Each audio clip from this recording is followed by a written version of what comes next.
Hey everyone, welcome back to another redstone video. Today we're taking a look at a smelter array that I made a few weeks ago and I showed it on my Ambition Craft episode. I never really got around to creating a video or attaching the world download just because I wanted to do a couple more things, like make this one a larger furnace array. That kind of took a little while longer, so I finally finished all that up and I thought I'd showcase it to you guys today. There will be a link in the description for the world download. I do highly advise that you do check out the entire video so you can listen to any of the details that you might need to know. A quick disclaimer, this is tested to work in vanilla, fabric, and it should work in Forge too. If you are running a modded server like Spigot or Paper or anything like that, it may or may not work, so just keep in mind the golden rule. If it works in the world download and it doesn't work on your server, it's probably something to do with your server or how you built it. Anyway, onto the video. So the furnace array is quite a lot like the original one that I made a few months ago. It uses some of the same basic systems with a few changes. The idea behind this smelter array and why I made this one in the first place was to kind of fit it in a smaller footprint. So ultimately it's still a 128 furnace array, but this time using a system where it can be chunk loaded through just one chunk loader itself. The original one would have required two due to the length of it, but this one has actually just been squeezed so it can run on a chunk loader like you can see there. Please ignore the bonked minecart for now, that's not from there. Anyway, so if we have a look at the chunk borders, you can see like this whole thing fits in 2 by 1 by 1 chunks, I believe. 2 by 1 by 2 chunks. So it's pretty small, all fits within this small space. So if you want to just run one chunk loader on this, you can actually set everything up and have it all run, and you shouldn't have any problems. And that was pretty much the reason for building this one in the first place. The principles for this are pretty much the same as you would expect for any furnace array. And again, if you've seen my previous video, it runs on the same concept. The items will get evenly distributed through all the furnaces, and as soon as the item's done smelting, and then the other one will be popped into the furnace array itself. That way you keep fuel efficiency at the maximum.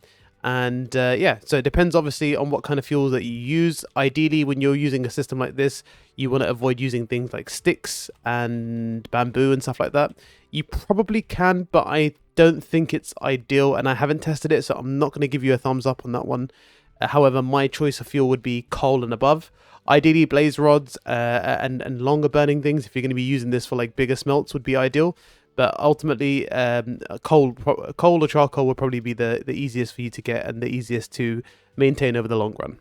So first of all, obviously, based on the fact that this does use a couple of water streams, including the one that transports the items back up here, this can only really be built in the overworld and in the end, so not accessible for the nether. However, if you're actually good enough with redstone, you can probably figure out how to make a couple adjustments, like use dropper towers and change this water stream for actually a system that I used in the larger furnace array, which I'll show you in a little while. Same system, you can just use hoppers and dropper combinations to funnel the empty shulker boxes down into the reloader, and you can just replace the water stream here with the dropper tower, and then you can actually probably use this in the nether as well, so it shouldn't be really an issue. A few more bits of information of why I decided to make this furnace array in the first place was also to introduce hopper locking into the furnace array. So in the model I made previously, it didn't actually have a hopper locking included, and I thought that would be a nice little challenge to add in addition to this, because you probably could have made this quite a bit smaller. You could have saved probably 6 blocks of space just having a look at it, and not had the hopper locking, but I thought it was a nice addition. Actually does save a fair amount of lag. It's not active hopper locking, so it means it really only works when you're using the system. So it does detect this, it does have a system detection, so the moment you do end up using the system for any amount of items to be smelted, the system will automatically unlock. Is a small delay from the moment before the first item enters in. Just before the first item enters in, everything will the whole system will unlock, and the very last moment when the item is picked up from this last hopper here, the whole system then relocks. I've tested it with one item and obviously a shulker box. You can go as high as you want at that point, but I've tested it with both 2 items, 1 item, and entire shulker boxes, and it seems no matter what the item count tends to be, it always seems to lock exactly as the collection hopper minecart, or sorry, the collection chest minecart comes through. As soon as it's picked up the last item from here, it always seems to lock immediately after that. Okay, so I don't want to get into too much details. Pretty much the kind of the idea of this is pretty much straightforward. For all the questions, yes, you do have to have a full stack in all of these hoppers except for the very first one, in which case you just need 1 piece of coal. The remainder require one full stack, obviously along with all of the furnaces full of fuel as well, which is only a stack anyway. And then in addition to that, you can use any filler item for the rest of the hoppers. Again, it can be anything that you wouldn't smelt in terms of, sorry, it would be anything that isn't a fuel source that you can use in the back ones here. And the same goes for basically all of the hoppers that go in for the fuel, except for the very first one, which requires just one piece of coal or blaze rod, whatever it is that you use. In terms of the interface, obviously this is just a bit of makeup for it. You don't need any of this stuff. You can go ahead and remove this and add in all of the stuff that you want. You can actually add in as much of the fuel inputs, as much of the outputs and inputs as you want as well. The chest, you can just pretty much pile it up to as high as you want, and you can have as many buffers as you want here as well. In terms of input, same thing again. You just got the input for fuel. The light will come on as soon as the dispenser over here runs out of boxes. So as soon as there's none left, you'll still have one in the actual system, which will be emptying into the chest minecart over here. But as soon as this is empty, the light will come on, so you'll know you need to start filling it up with fuel. Again, that's a mechanic you can remove if you don't want to have that system at all. Other than that, you have the input chest, which actually gets blocked off with this current system here. It will actually end up pushing this glass block at the top. So if you're using this in a server, you don't want people to use it once it's off. Even though this light will be on, this glass block will be placed, so you can't have anyone inputting into the system. And then you just have the output system here. I'll just run a quick small test for you, just so you can kind of get an idea of this one, because I want to move on to the larger one, which probably requires a bit more information. This one's a little bit more straightforward. We're just going to use 2 stacks just so we can get this done nice and quick. It is using a trapped chest, so that will go in as soon as we're done. So same situation, you can see it's picking up items. The system's going to unlock right now. The items are about to come all the way through. We're going to have that all go through. Chest minecart goes to fill up the one piece of coal. Obviously, in this case, it's not going to be fully efficient as you're just using 2 stacks, which is only 1 item per hopper. Sorry, per furnace. And yeah, so it's going to distribute all the items across the 128 furnace array. And then the collection minecart will come shortly after. You can already see it down the back there. It's picking up all the items. And the last item's about to get smelted here. That's that glass done. And you'll see as soon as it's collected, the system has all already locked up as well. You can see all the repeaters are on. The last item was picked up at that point. And yeah, we should actually get our item returned to us any second. You'll see here. So you saw a shulker box hanging around there. That was because there was no more space left in there from the previous output. So that shulker box that was hanging around there was the shulker box we put into the system. That's now been returned into the system here. And it's been recycled, so it's basically like an infinite box situation. As long as you're not doing like small boxes, like 10 of the same item, but with different boxes, otherwise it will end up grouping into there, in which case you'll have a lot more output of boxes. But in the meantime, you saw that the item basically gets spat into this water stream, ends all the way back up here again, and we have our 2 stacks of items smelted. That's pretty much the mains of this system here. If you've got any more questions about this individual unit, let me know. I've also added in the chunk loaded one. So there's 2 versions here. There's a chunk loaded one and the non-chunk loaded one just on the right of it. If you want to leave a bunch of items in the system and leave it, make sure the light is on. You can read the sign there. It says make sure the light is on before you leave. As soon as the light's on, you can go ahead and do your thing. Fly out thousands of blocks if you like. You should be good at that point. And in terms of the chunk loading system here as well, this is using like a kind of like a quote-unquote unbreakable system. It uses a clock instead of using like a comparator reading on this side at least. On the other side, it does use a comparator reading, but that's not the point. In order for this to work, this needs to be at the exact same location, obviously dependent on the nether. So in the nether, you'd want it at the same coordinates, but you know how you would set up how you would link nether portals on the other side. In addition to that, you need to make sure it's at the exact same Y level. So the bottom obsidian here needs to be at the exact same Y level, and the direction you're going to have to work out yourself. I believe in this case, the entry system is facing north. And then the side of the nether is actually facing south. So make sure you do that. But again, same Y level for the portal, but obviously the coordinates will have to be multiplied or divided by 8 in the nether. Okay, again, so that's pretty much the showcase of this. Any questions, make sure you leave it in the comment section down below. Otherwise, like I said, the link for the downloads in the Discord anyway, at which point you can ask any questions you like in the Discord in the Minecraft help section. But other than that, let's move on to the larger furnace array. So the reason why this ended up taking a little bit longer, just a little bit of a backstory, was originally when I made the stackable furnace array, I ended up making it with quite a bit of a gap, and that was mainly due to the fact that the trigger for the releasing of the locked furnaces or the locked hoppers was actually taking up quite a fair bit of space. So this is this line over here, and I originally built this, and as I had, as you can see, pretty much gotten to the end, I was fairly close to the end, should I say. I kind of decided that this system didn't look all that good because there was just so much like unutilized space, and therefore made the system considerably higher in space than I'd wanted it to. And the reason why I ended up even going for a stacking system in the first place was to utilize the same system with having it chunk loaded by just one chunk loader. So if you see in here, we have the center chunk along with the surrounding chunks around here, which it fits all into. In fact, when you have the chunk loader in the center over here, you actually have 3 chunks available here to have something loaded in. But unfortunately, you know, we don't really have too much use for those ones here. But anyway, so I mentioned this was a system that I ended up building. I looked at it and I decided, you know what? There must be something I can do in order to stack this thing a little bit better. So I made a few changes and changed some of the mechanics about it to try and stack it a little bit nicer. And that's how we've ended up in this system right here. Now, if you have a look comparably, they start in and around the same place. Maybe there's a few blocks of difference in height, but even still, you can see that that thing is considerably taller than the final product that we've ended up with, which is this system here.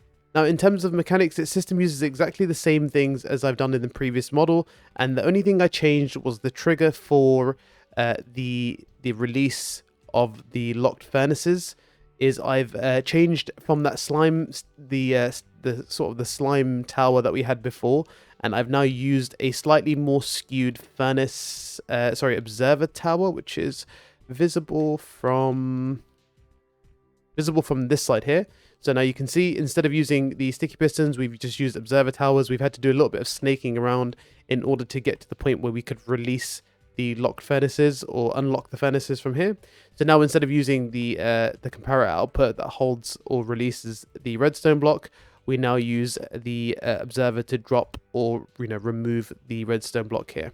And in addition to the changes of that, I've also changed the output. So I mentioned earlier, if you want to use the single unit in the nether, to change the water stream that I used for the return of the empty shulker boxes. And that's the system I've ended up going for here to save some space again. And that's using a dropper and hopper combination.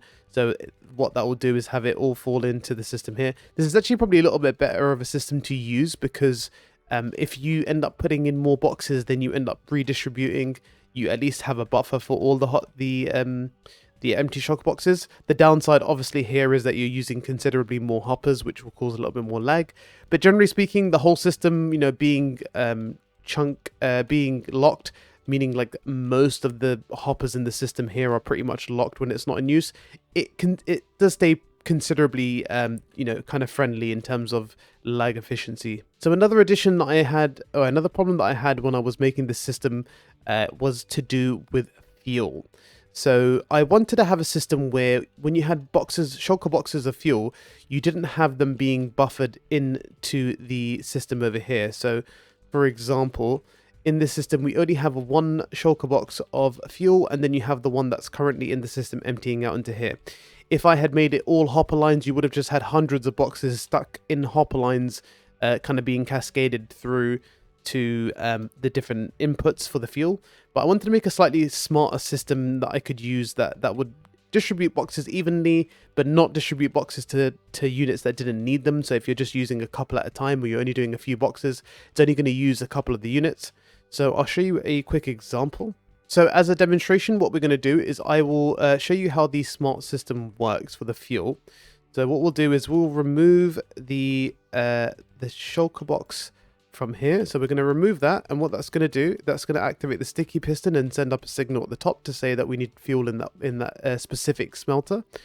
And you can see this will go on a journey. It does go across all of the other smelters as it goes along, but the other smelters hoppers are locked, so it doesn't have an opportunity to distribute a box to them. And you can see here, eventually it will get to the one that needs it, which is going to be this one here. And as soon as it does, it's going to drop off just the one box. This will retract the sticky piston right here. And that then closes the fence gate at the top and requires, says that the system doesn't require any more. If, for example, once you filled up this one, this system here decided that it ran out of fuel and needed a box, it will just reactivate it and keep the fence gate open. So once this the chest minecart travels back up again, it will know that this one's still in need, so it will do another route around to drop off another item here. So you never have to worry about it missing a part of the system and ever running out of fuel. As long as you've kept your input chest at the top filled with fuel boxes, then this system will basically infinitely refill itself, but always just with the one box. In addition to that, we've also got the chunk loader, just like we did in the previous design, but we just got the one chunk loader here, chunk loading all 1,280 furnaces, all the individual modules. And yeah, so you've got all of these chunk loaded. You can actually even see the amount of spacing that we saved just changing a few mechanics around. I'm probably going to go for one last version of smelter array at some point in the future, just to get like a final version that I like out that's going to be have a few of the things that we've already got in here plus some additions. But yeah, as far as everything else is concerned, you can see the rest of it kind of works as you would expect. I've also got another indicator here as well that gives you the idea of when you can leave the system on. So once you have input your items, as soon as this light turns on, you're welcome to leave the area. I'll make sure I mark all of this up in the world download as well, just so you've got ideas of some of the things that I've mentioned. And as for the room, again, this is just a temporary layout just to give you an idea.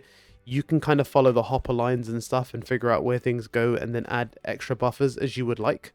So for example, here in the input chest, we only have this buffer, and we actually have 3 buffers. So we've got this double chest, this double chest, and this double chest here. If you want to add more, you could always just go ahead and add more chests as you like. Or if you want to remove some and just have the 2 at the bottom, it's entirely up to you. Same goes with the output. So this is the input chest here. These are all the outputs. This is where the boxes of fuel will go, and this is where the empty boxes of fuel come up once they've been spat out. Now, another interesting mechanic that I've figured out or decided to go with after playing around with some stuff was how to get the empty fuel boxes back into storage over here. So instead of using another water line, which would have been a little bit annoying, and having too many water lines would have looked a lot messier. I feel like there's already too much as there is. So what we're doing is the empty fuel boxes are being spat into the same water stream that the chest minecarts use to return back to their station. And what they do is, I'll show you as an example. So what happens is an item will go through this scaffolding block here. Once the chest minecart reaches this point, it gets attached to the rail and then continues into its dock. But an item will get spat out through the scaffolding here and enter into this separate scaffolding section here, and then get put into the system where it ends up in storage. So a pretty cool mechanic I had just as playing around. I realized there was a little thing that you can do. So you should hopefully see. Yeah, you can't unfortunately see it because I'm having a visual glitch with the system, but you should probably see it in a second. There you go. You can see it picked it up. And that's the box that I just placed into the system. I have a weird visual glitch at the moment where you miss some items, but essentially all that happened was the box shot through this scaffolding into this scaffolding line and then entered this water stream, at which point it enters into the system and it's stored back in the empty box storage. You could actually merge both lines and put them into your own like separate system where you have all the boxes. Again, best to play around with this all yourself and choose a layout that you like, but this was just kind of the one that I went through. I think that's going to be the end of the video there. I believe I've covered all the basic information for the stuff that I need to cover here. I'm not 100% sure. There might have been a couple things that I missed, but you can have a little poke around in the world download. Let me know what you think. If you have any questions, again, I'm always available in the Discord for any questions that you might have. I would advise that if you're not totally versed with redstone and you're a little bit of a noob, probably best to avoid building a system like this altogether. But if you are, somewhat good with it, you can build it, and any smaller issues that you have, I'm always happy to help with. But I think that should pretty much cover us on this video. Thanks again for watching. Please remember to like and subscribe, and join the Discord, get the world download, and I look forward to hearing what you guys think.